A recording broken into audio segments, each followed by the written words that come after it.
Rentvesting is when you rent somewhere to live and you buy an investment property. There is definitely a case for both buying a home first or buying an investment property first. Rentvesting. It all comes down to your personal goals.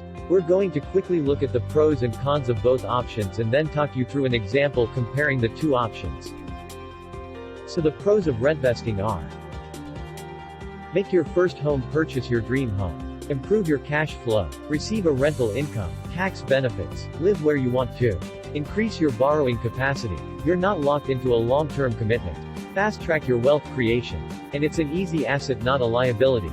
Job loss or raise, you can move to a different rental property. Try before you buy. And know the area before you're buying it. If you buy a home first, you might be able to take advantage of the first home buyer's grant. Pride of ownership. No capital gains tax. Stability that no one can evict you from your home.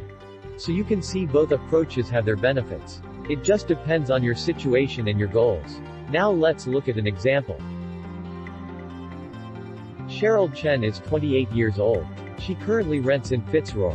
Her annual salary is approximately $100,000. She wants to buy a property, but she doesn't know if she should buy her home first or an investment property. Her property wealth coach put together two scenarios for her.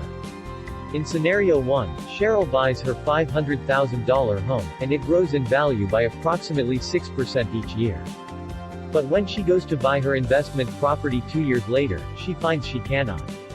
She does not have enough equity in the home and the bank will not lend her the money she needs. By the third year, she can afford to buy an investment property. Over the following 10 years, Cheryl purchases 2 properties and ends up with a net worth of $1.1 million.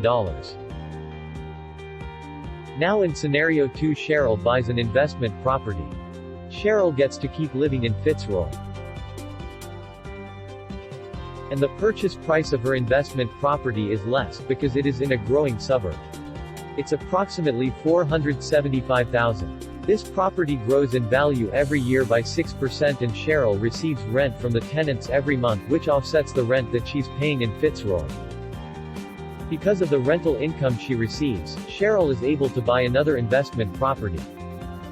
Over the next 10 years, Cheryl buys 6 investment properties with capital growth of $1.7 million. In this scenario, Cheryl makes approximately $600,000 more. She isn't forced to live in just one location, and when she invests in property she can focus on the numbers, not her emotional response to her house, because she is not the one living there. Rentvesting isn't for everyone, but it is an increasingly popular choice. To find out how rentvesting would work for your situation, your income, your expenses, and your goals, speak to a property wealth coach who can tailor a plan for you.